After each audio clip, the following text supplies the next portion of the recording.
인사론, 조직론, 리더십론의 실제를 충청권에 이재명이 합동 연설했던 그 연설, 거기서 한 장면 보고 이제 길게는 이 대통령 후보 수락 연설에 아주 감동적인 게 많이 나오는데 그걸 읽다 보면 막 눈물이 나. 그래서 그런 거 빼고 눈물 나는 거 빼고 아주 중요한 것만 한번 해봅시다. 그러다 또 눈물 날라.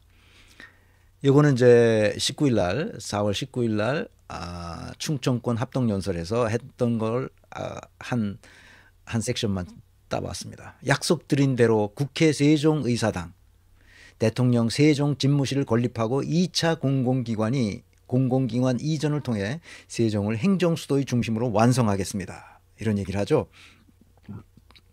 헌법 개정과 국민적 합의라는 난관도 있겠지만 대통령실과 국회 완전 이전도 추진할 것입니다. 수도권 1극 체제를 완화하고 과감한 권역별 투자로 지역의 성장 동력을 복원해서 지역 간 격차를 줄일 것입니다.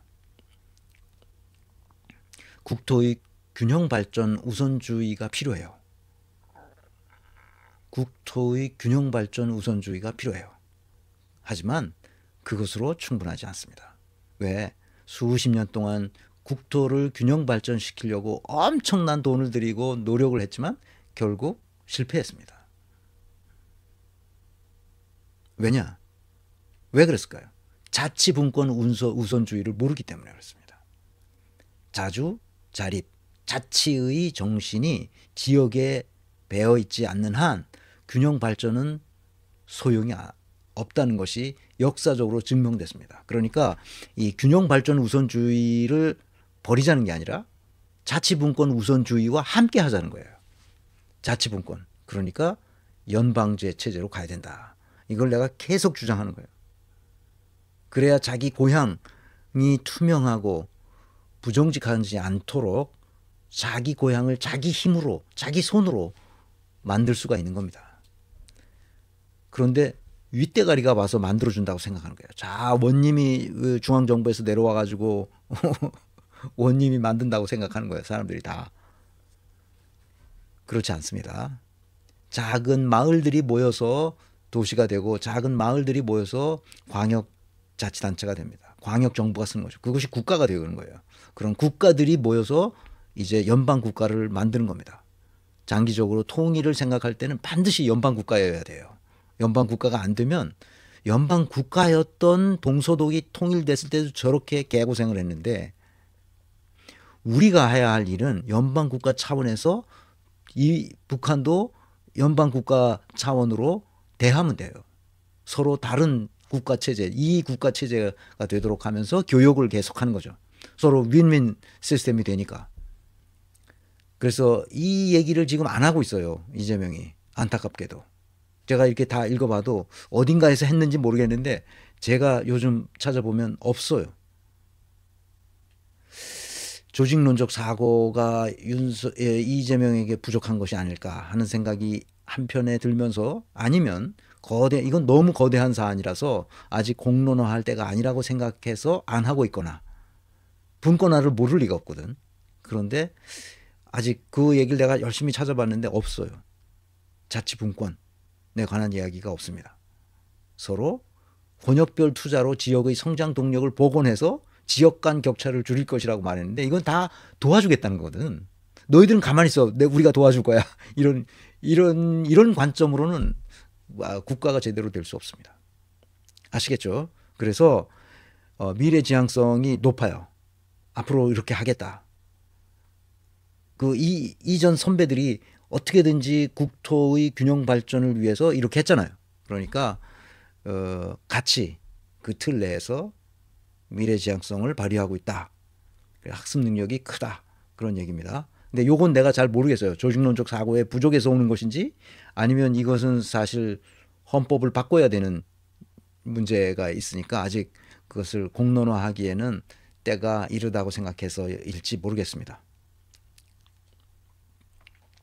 서울, 경기, 인천, 강원, 제주 합동연설에서 나온 이야기입니다. 국민의 생명과 안전을 책임진 국가가 국민이 맡긴 권력으로 국민에게 총을 겨누는 일은 결코 용서할 수 없는 중범죄입니다. 당연하죠. 보세요. 국가폭력 범죄자. 이거 국가폭력 범죄자 이재승 교수가 그 건국대 로스쿨 교수인데 이재승 교수가 국가폭력 국가 범죄죠. 국가 범죄를 저지른 자들은 이제 독일이나 이런 선진국에서 어떻게 처리해 왔는지, 그다음에 우리나라는 어떻게 했는지 그것에 대해서 아주 심층 깊은 책을 썼어요. 내가 그거 읽어보고 아 우리나라도 이런 법학자들이 있구나. 그 이름도 안 나고 빛도 안 나는 건데 굉장히 잘 쓴 책이에요. 그래서 도서와 관련돼서 그 상도 받고 그랬는데 국가폭력 범죄자는 그가 살아있는 한 언제든지 처벌받도록 형사 공소시효를 없애고, 여기서 나왔습니다. 내가 그래서 역시 이재명이다. 내가 이렇게 말한 건 바로 이 대목입니다. 형사 공소시효를 없애버리겠다 이거야. 뭐야? 국가폭력 범죄자는 상속재산 범위 내라면 그 후손들까지 책임지게 손해배상 민사시효까지 없애야 됩니다. 막 내가 혼자 박수 쳤어요. 이게 없단 말이에요. 이거 빨리 이거 해야 됩니다. 그래서 내가 칭찬을 많이 했습니다. 형법에 법 왜곡죄와 사건 조작죄를 반드시 신설해야 돼요. 그래서 법 왜곡죄는 의도적으로 일방에게 유리하거나 불리하게 해석 판단하는 경우를 법 왜곡죄로 처벌하는 거예요. 그러니까 법을 해석하고 판단하는 사람들이 있잖아요. 법을 다루는 사람들. 그 사람이 법을 일방에게 의도적으로 유리하거나 불리하게 해석 판단하는 경우에는 법 왜곡죄로 처벌합니다. 이게 독일 형법에 나오는 조문이에요. 그러니까 법 왜곡죄는 반드시 집어넣어야 돼요. 지금 우리나라의 법 왜곡죄로 처벌받아야 할 사람이 부지기수로 많습니다. 부지기수로. 그 특수부 검사들은 거의 다. 근데 독일 그 형법에는 그 벌금 같은 게 없어요. 형벌에. 무조건 징역입니다. 무조건 자유형에 처해요. 1년서부터 5년까지. 최대 5년, 최하 1년입니다. 무조건 그러면 이제 변호사 자격증 이거 뭐고 다 빼앗기는 거죠. 그래서 엄격하게 다루어야 됩니다. 사건 조작죄는 법을 왜곡하지는 않는데 사건 증거를 조작해. 사건을 조작하고 없는 걸 막 만들어내. 있는 걸 왜곡하는 거인데 보면 사건을 조작하는 거야. 없는 걸 있는 것처럼. 지금 뭐야? 지금 그 이재명 재판은 전부 조작한 거야. 전부 조작한 거. 그래서 얘네들은 공소시효와 이제 피해자가 생길 거 아니야. 사법 피해자. 이 사람들은 국가가 국가 범죄니까 국가가 배상해주고, 왜냐면 국가로부터 폭력적인 피해를 입었으니까 그 피해 배상을 해주고 해야 되는데, 그걸 나중에 이제 국가가 먼저 그 배상해주고 그다음에 그 원인 제공자인 검사든 뭐 누구든 그 검사에게 그 청구하도록 그렇게 하는 소멸시효가 평생 가도록 그렇게 만들어줘야 됩니다. 그래서 늦더라도 진상을 반드시 규명하고 상응하는 책임을 반드시 물어서 누구라도 국가 폭력 범죄는 꿈도 꿀 수 없게 해야 하지 않겠습니까? 그렇죠, 당연히. 12.3 군사 쿠데타로 대한민국은 다시 끔찍한 군정 독재 국가로 전락할 뻔했습니다. 국가 폭력 범죄에 대한 형벌 조항을 반드시 신설해야 됩니다. 이걸 안 하려고 그렇게 그런 애들이 국힘당 애들이잖아. 이걸 못하게 하는 거는 그 친문 세력들, 그 선수 많은 놈들, 이런 놈들이 그 김용민 의원이 그렇게 그걸 넣으려고 해도 못 넣게 가로막았던 놈들이야, 전부. 그게 법 왜곡죄, 사건 조작죄, 그 공소시효, 소멸시효를 배제하도록 그렇게 해야 됩니다.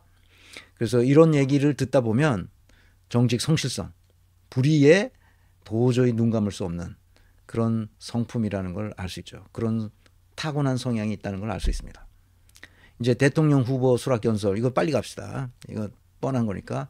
2004년 3월 28일 오후 5시 성남, 2004년이니까 굉장히 오래된 거죠. 20년도 더 된 얘기입니다. 오후 5시 성남시청 앞 주민교회 지하 기도실에서 눈물을 흘리면서 결심했습니다.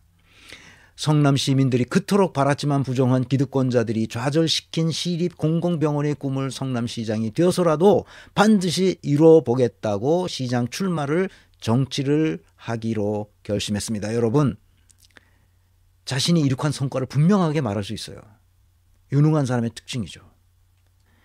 주권자가 맡긴 권력으로 주권자의 의지를 꺾고 국민의 혈세로 국민을 공격하는 반정치 반민주주의를 내 손으로 극복하고 싶었습니다. 성남시에서 그걸 당하고 나서 이거 내가 직접 해야 되겠다 이렇게 생각한 거죠. 국민의 주권 의지가 일상적으로 관철되는 정상적인 지방자치, 진정한 민주공화국을 꼭 만들고 싶었습니다. 시립병원 설립운동은 10여 년 지나서 마침내 제가 성남시장이 돼서 시립의료원을 제 손으로 설립했습니다. 그 비전이 지금까지 계속되고 있는 거죠. 변하지 않고. 초지일관, 초심을 잃지 않고 지금까지 계속되고 있습니다. 그 고난과 그 환난과 그 고통 속에서 그걸 견뎠죠. 그 견딤이 뭔지를 설명드리겠습니다. 시민들과 함께 시민이 주인인 성남, 시민이 행복한 성남시를 함께 만들어냈습니다. 짧은 시간이었지만 경기도민의 부름을 받아 경기도를 바꾸어냈습니다. 민주당은 여러분들의 소망을 따라서 당원 중심의 진짜 민주당, 유능하고 이기는 민주당을 만들지 않았습니까? 자기가 뭘 했는지를 자기도 알고 다른 사람도 아는 거예요. 그걸 다 뭐라고? 명시화됐다는 거야. 그래서 누구라도 아는 거야. 내가 무슨 일을 했고 성남에서, 경기도에서, 민주당에서 뭘 했느냐, 이걸 했다는 거야. 정치 성실하고 미래지향적이고 이 자신감은 뒤에 나옵니다. 이게 다 자신감의 표현이에요. 자, 3년 전 어느 날 이 나라의 운명이 걸린 건곤일척의 승부에서 우리는 졌습니다. 모두 저의 부족함 때문입니다. 뭐라 그럽니까? 실패의 책임은 자신에게 돌려요. 내가 부족했기 때문이다. 미세한 차이로 승리했지만 모든 것을 차지한 저들은 교만과 사욕으로 나라를 망치고 우리 국민을 고통 속으로 몰아넣었습니다. 그들은 심지어 민주공화정을 부정하고 군정을 통해 영구 집권하겠다는 친위 군사 쿠데타까지 저질렀습니다. 애국가 가사처럼 하느님이 보호하사 우리 국민의 저력으로 막아내고 있지만 지금도 내란과 퇴행, 파괴 시도는 계속되고 있습니다. 실패의 책임을 타인의 탓으로 말하지 않습니다. 이 사람의 독특한 특징이에요. 그러나 대부분의 정치인들은 무엇이 잘못되면 그것을 다른 사람에게 탓하고 떠넘깁니다. 여느 정치인과 확연히 다른 점이에요. 잘 보세요.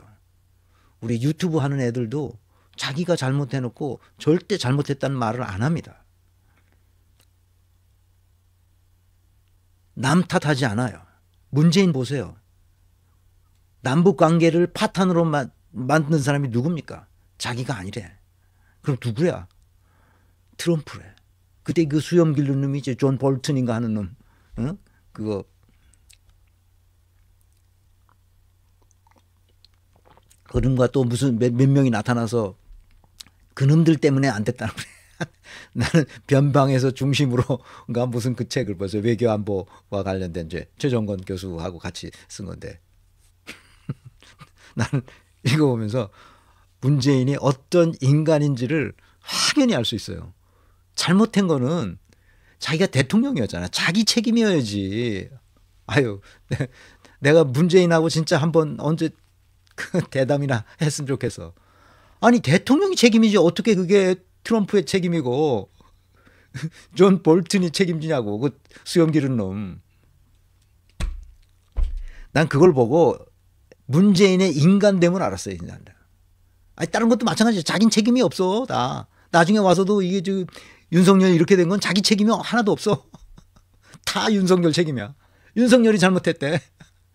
아유 돌아버려서.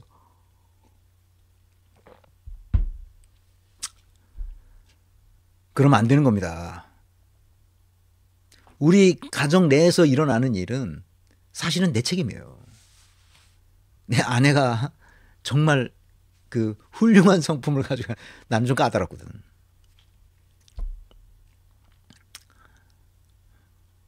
그러니까 훌륭한 성품을 가져서 아 남편이 까다로운 사람이라는 거야. 이걸 아는 거야.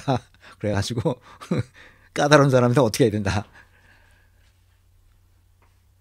아 그렇지. 이거 얘기하면 아주 많아. 그래서 내가 이제 늙었으니까 조금씩 얘기해도 되겠지. 아내가 없었으면 여기까지 못 왔죠. 진짜 다 모든 걸 이렇게 포용적이죠. 모든 걸 이렇게 다 자기가 포용합니다. 뭔 잘못이라도.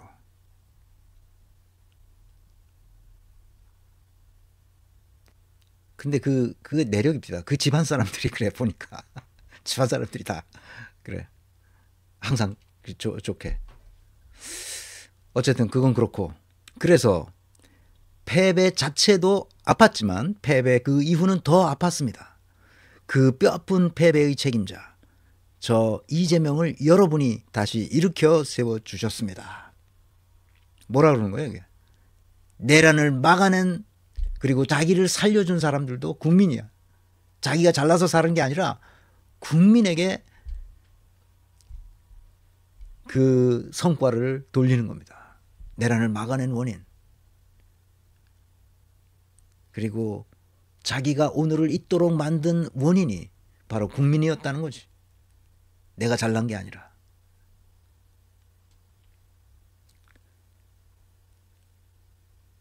내가 은퇴한 이후에 내가 조금 은퇴한 이후에는 그냥 이렇게 내가 이렇게 내가 일생을 살아오면서 이 정도의 사람이었구나 하는 것을 내가 스스로 반성하고 더 이상 이제 그런 생각을 안 했는데 그런 생각이란 뭐냐? 내가 독일 유학 중에 내 중국인 친구가 있었잖아요. 그 친구 아주 머리도 좋고 진짜 유능한 친구인데 그 친구가 나한테 많은 걸 가르쳐 줬죠. 근데 나는 그 친구하고 얘기하면서 항상 나도 저런 머리를 가지고 태어났으면 얼마나 좋았을까 그런 생각을 하면서 공부를 했어요. 진짜 그 친구 너무 이 출중한 애야. 그냥 영재성이 있어. 그래서 내가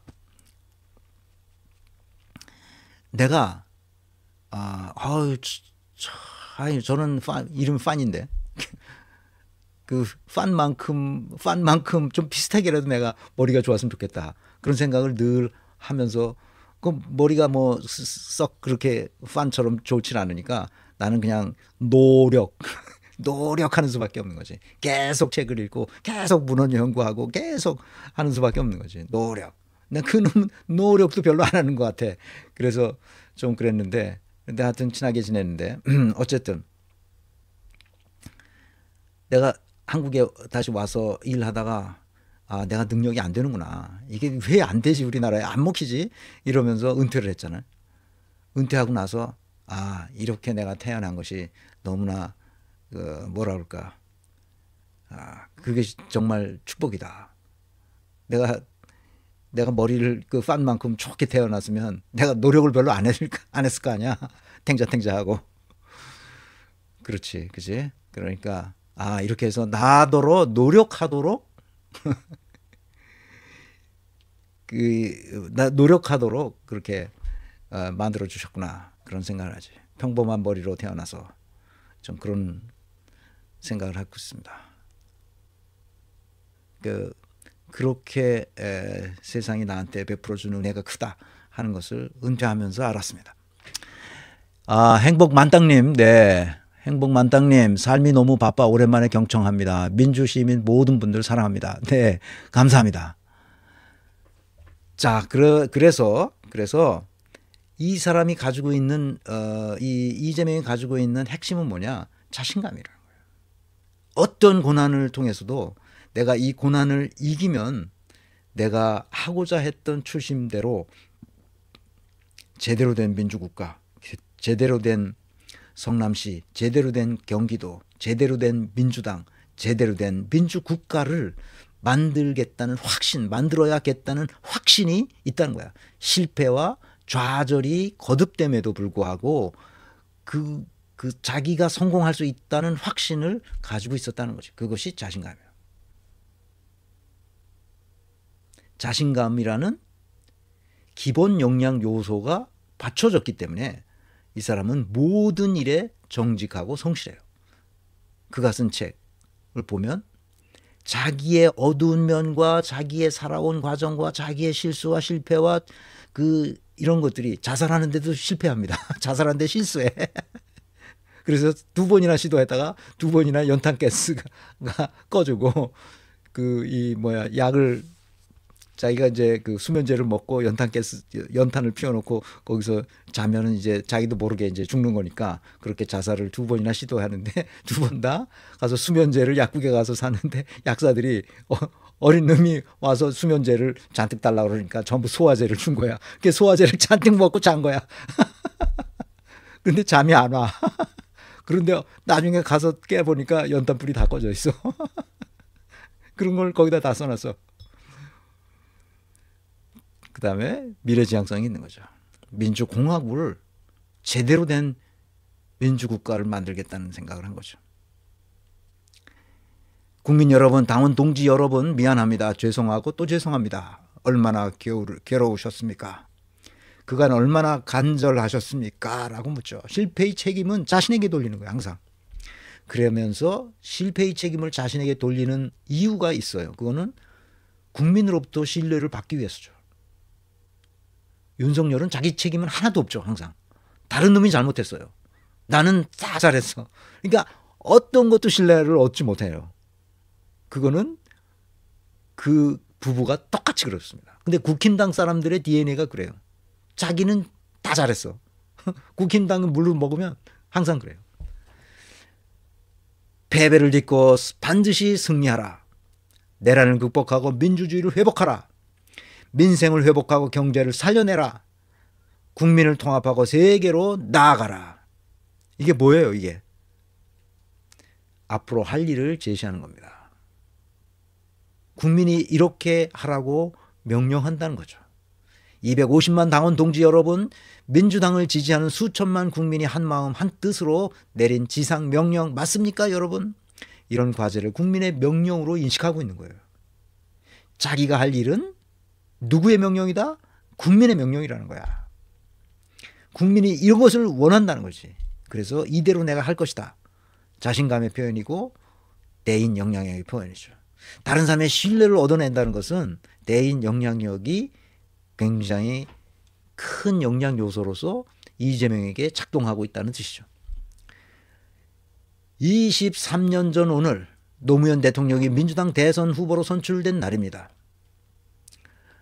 23년 전이니까 2002년이겠죠. 2002년 4월 27일 노무현 대통령이 민주당 대선 후보로 선출된 날입니다. 새 시대의 맏형이 되고자 했던 노무현 후보는 불신과 분열의 시대를 끝내고 개혁의 시대, 통합의 시대로 가자 당당히 선언했습니다. 22년 4월 27일 그랬던 것처럼 25년 4월 27일도 새로운 시대의 서막이 될 것입니다. 음침한 내란의 어둠을 걷어내고 희망 세상의 새벽이 열린 날로 군림하는 지배자, 통치자의 시대를 끝내고 진정한 주권자의 나라, 진짜 대한민국이 시작된 날로 기억될 것입니다. 이게 이제 희망을 말하면서 우리가 함께 가자고 제안하는 거죠. 후손들은 우리를 기억하며 어떤 고난도 기회로 만들 수 있다는 용기, 내일은 오늘보다 더 낫다는 희망을 품게 될 것. 미래지향성과 대인 영향력을 계속 발휘하고 있습니다.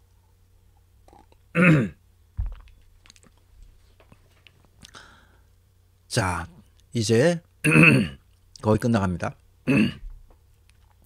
지금의 이 혼란과 절망을 넘어 대한민국 대제도약을 이뤄낼 사람, 지배자나 통치자가 아니라 위대한 국민의 훌륭한 도구가 될 일꾼이 될 준비.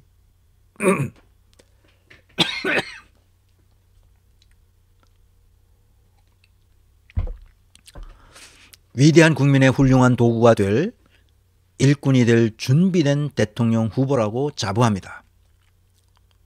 뭐라고 그랬어요? 자기가 훌륭한 도구가 될 수 있다. 훌륭한 일꾼이라고 나는 생각한다. 이런 거죠. 내가 지배자가 아니다. 통치자도 아니고. 더 나은 나라를 꿈꾸는 우리 국민들의 열망을 하나로 모아서 위기를 이겨내고 새로운 길로 나아갑시다. 먹살이즘의 물질적 토대 위에 잘사니즘으로 세계를 주도하는 진짜 대한민국으로 도약합시다. 좌절했던 국민에게 다시 희망을 말하는 거죠.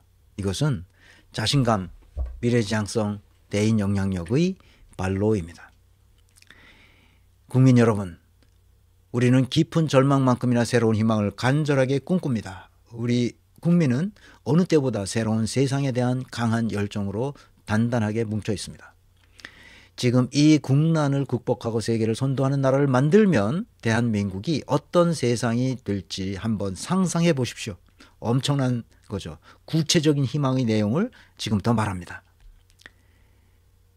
전 세계의 AI 인재들이 일자리를 찾으러 몰려오는 첨단 산업국 강국, 대한민국 방방곡곡이 골고루 발전하고 농촌, 산촌, 어촌으로 사람들이 되돌아오는 균형 발전 국가. 그러니까 첫 번째는 첨단 산업 국가고 두 번째는 균형 발전 국가라는 거예요. 아까 얘기했듯이 균형 발전 국가를 하려면 반드시 연방 국가여야 된다. 자치분권을 명확하게 하지 않고는 안 된다 하는 걸 잊지 마시기 바랍니다. 이것도 나중에 이제 이재명 정부가 들어서면 균형 발전 전략을 자치분권 우선 전략과 함께 쓰도록 그렇게 가르쳐야 됩니다. 이재명이나 이재명 주변의 참모들이 다 할 수 없어요. 지금 해야 될 게 많습니다. 최첨단 장비와 무기로 무장한 최고의 장병들이 자부심을 가지고 조국 수호에 전념하는 든든한 안보 강국이다. 이게 뭐예요? 세 번째로 든든한 안보 강국을 만들겠다는 거죠. 그게 미래지향성과 대인 영향력입니다. 이게 미래지향성이 굉장히 커요. 여기서 이런 물론 연설이니까 그럴 수밖에 없죠.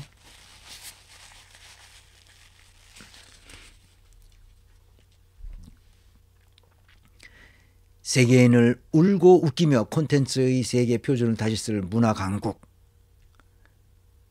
충돌하는 이해와 감정 갈등을 합리적으로 조정하고 더 나은 대안을 만들어가는 세계적인 모범적인 민주국가. 이게 민주국가라는 말은 항상 지시 명령이 없이 뭘 한다? 회사도 마찬가지고 가정도 또는 이 국가도 다 마찬가지인데 그것은 뭐냐? 대화와 토론의 민주국가라는 거야. 그 다음에 문화 강국 이런 거를 이제 미래지향적으로 구체적으로 우리가 상상하는 국가를 만들어 가자. 이제 그 얘기를 하는 겁니다. 아이들의 웃음, 청년의 푸름, 장년의 책임, 노년의 경험과 지혜가 어우러진 통합과 조화의 잘사니즘 행복국가. 집에서 일터에서 학교에서 거리에서 해지는 석양빛의 퇴근길 골목에서도 보람의 미소가 퍼지는 품격 있는 국가. 잘사니즘의 행복국가, 품격 있는 나라. 이런 거를 지금 제시하고 있습니다. 이런 나라 만들고 이런 나라에서 살고 싶지 않으십니까? 다시 희망을 공유하는 거죠. 미래지향성과 대인 영향력에 계속 발휘하고 있습니다. 신문명 시대에 세계의 표준으로 거듭날 나라, 평범한 국민들이 주인으로 살아가는 작지만 큰 대한의 민국 함께 만들어 보시지 않으시겠습니까? 다시 희망을 공유하고 있죠. 존경하는 국민 여러분, 위기는 기회다 늘 말씀드렸지만 제 삶을 돌이켜보면 언제나 기회보다 위기가 많았던 삶이었습니다. 다시 한번 순탄한 과정도 다시 한번 쉬운 싸움도 없었습니다. 그러나 어려울 때마다 우리 당원 동지들께서 국민들께서 상처투성이로 쓰러지던 저 이재명을 일으켜 주셨습니다. 감사합니다. 어떤 어려움이 있어도 언제나 그랬던 것처럼 해낼 것이라는 약속을 하는 거죠. 오뚜기 같은 이 땅의 반만년 역사도 마찬가지입니다. 무능하고 부패한 기득권이 나라를 무너뜨리면 평범한 민초들이 다시 일으켜 세우지 않았습니까? 무능하고 부패한 기득권에 저항했던 민초들이 언제나 나라를 다시 세웠죠.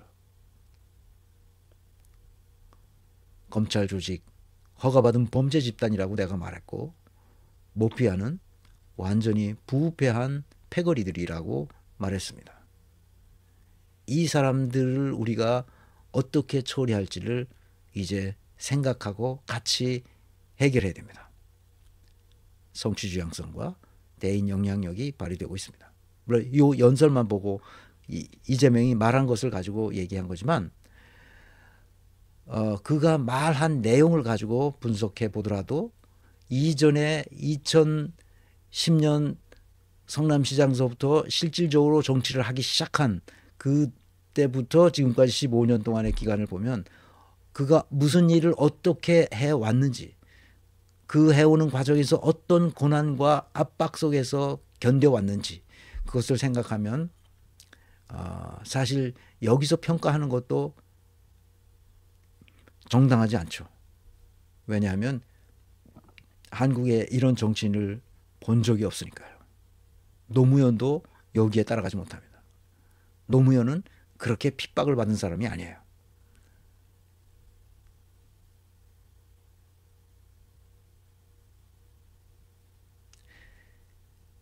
김대중보다 훨씬 훌륭한 일을 해냈죠. 자치단체 장으로서 5,500억의 대장동 개발 사업을 통해서 5,500억의 이문을 남겨서 성남시에게 시민들에게 복지 혜택으로 썼죠. 놀라운 겁니다. 단군 이래 이런 기초자치단체장이 없었어요.